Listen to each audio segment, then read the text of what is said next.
pagi, Ibu Bapak yang terkasih. Izinkan saya memperkenalkan diri sebelum menyampaikan saran pagi ini. Perkenalkan, saya Hani Cahyadi, mahasiswa yang pada tahun kemarin mendapat kesempatan untuk praktek atau stase di GKI Salatiga. Senang rasanya bisa berjumpa dengan Ibu Bapak melalui saran pagi ini. Salam rindu dan semangat untuk kita semua.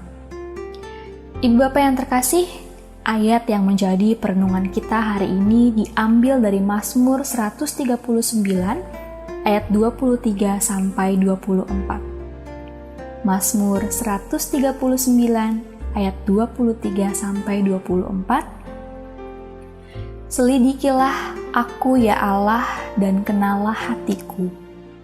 Ujilah aku dan kenalah pikiran-pikiranku. Lihatlah apakah jalanku serong, dan tuntunlah aku di jalan yang kekal. Ibu Bapak yang terkasih, 4 tahun lalu ketika saya masih tinggal di asrama, setiap hari Sabtu biasanya saya memutuskan untuk membereskan barang-barang saya. Entah itu membereskan lemari yang agak berantakan, menyusun lagi buku-buku sesuai kategori, ataupun mencuci benda-benda yang butuh dicuci lagi. Di suatu Sabtu, saya memutuskan untuk mencuci sepatu saya yang sudah kotor. Ketika saya mengambil salah satu sepatu saya dengan tangan kiri, saya melihat ada segumpal debu tebal di sisi kanan sepatu. Cepat-cepat saya mengibaskan debu itu dengan tangan kanan saya. 1-2 kali kibasan, kok debu itu tak kunjung hilang. Semakin keraslah saya mengibaskan debu tersebut dengan perasaan sedikit kesal. Lalu ketika saya berulang-ulang kali berusaha untuk terus mengibaskan debu tersebut, tanpa sadar tangan kiri saya bergeser sedikit. Lalu tampaklah bahwa ibu jari saya ternyata menahan sebagian gumpalan debu tersebut. Saya berpikir, ya ampun, pantas saja debu itu tak kunjung hilang. Tangan kanan saya berusaha untuk membersihkan sepatu saya dari gumpalan debu tersebut, sedangkan ibu jari tangan kiri saya justru menahan debu itu kuat-kuat. Seketika saya merinding dan berdebar-debar. Entah mengapa, saya langsung tersadar bahwa peristiwa debu di sepatu saya ini ada miripnya juga dengan diri saya. Terkadang saya menyadari bahwa ada debu dalam tanda kutip atau hal yang tidak saya sukai di dalam diri saya. Tentu ada keinginan untuk menghilangkannya. Namun tanpa sadar, sebagian diri saya yang lain mungkin tidak rela kehilangan kebiasaan atau perilaku buruk tersebut. Mungkin karena sudah terlalu familiar dengannya, atau mungkin karena belum siap menjadi pribadi yang lebih baik. Apapun itu, pada akhirnya saya hanya membuang-buang tenaga. Karena meskipun sebagian diri saya ingin menghilangkan debu tersebut, sebagian diri saya yang lain justru mempertahankannya erat-erat. Melalui hal ini, saya mengajak Ibu Bapak yang terkasih untuk berefleksi sejenak. Adakah hal-hal di dalam diri kita yang mungkin sudah lama ingin kita hilangkan? Entah itu kebiasaan buruk yang sering melukai anggota keluarga kita, atau bahkan perilaku tidak baik yang tanpa sadar melelahkan batin kita sendiri. Misalnya, perilaku suka marah-marah, menunda pekerjaan, jarang bersyukur, atau mungkin kebiasaan berpikir negatif, ataupun hal-hal lainnya. Jika ada, mari kita selidiki, apakah seluruh diri kita benar-benar ingin menghilangkannya?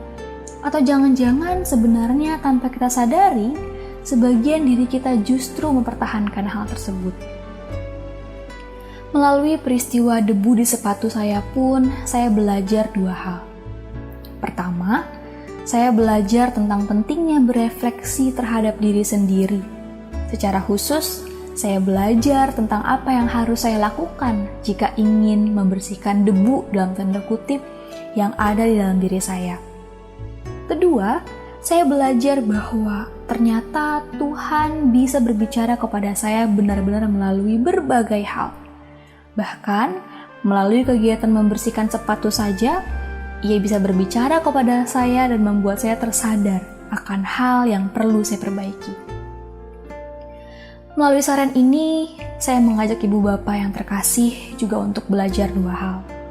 Pertama, mari kita merefleksikan diri kita secara berkala. Dengan berefleksi, kita bisa dimampukan untuk menyadari hal-hal apa saja yang sudah baik kita lakukan dan hal-hal apa saja yang masih perlu kita perbaiki. Melalui refleksi juga, kita bisa belajar mensyukuri hal-hal apa saja yang sudah dan sedang kita miliki sampai saat ini. Hal yang kedua, mari menganggap bahwa melalui aktivitas sehari-hari yang sederhana, ternyata kita bisa belajar sesuatu, bahkan memperbaiki diri melaluinya. Tuhan yang hadir dalam setiap kegiatan kita tentu akan menyertai dan menuntun kita. Amin. Mari Ibu Bapak kita mengakhiri saran ini dengan doa. Tuhan yang Maha Baik, terima kasih untuk berkat yang tercurah bagi kami. Terima kasih untuk setiap hal baik dan hal buruk yang turut membentuk diri kami sampai hari ini. Kiranya Engkau tetap berjalan bersama kami, seraya kami memperbaiki diri kami lagi dan lagi, hari demi hari. Berikan kami kemampuan untuk benar-benar menghilangkan debu yang ada di dalam diri kami, yang selama ini mungkin menghambat kami untuk melakukan dan memberikan yang terbaik. Kami tahu Tuhan pasti akan menolong kami. Terima kasih ya Tuhan, mohon sertai kegiatan kami sepanjang hari ini. Amin. Sekian saran pagi ini Ibu Bapak yang terkasih, kiranya bisa menjadi berkat. Salam rindu dari Jakarta, Tuhan menuntun kita semua.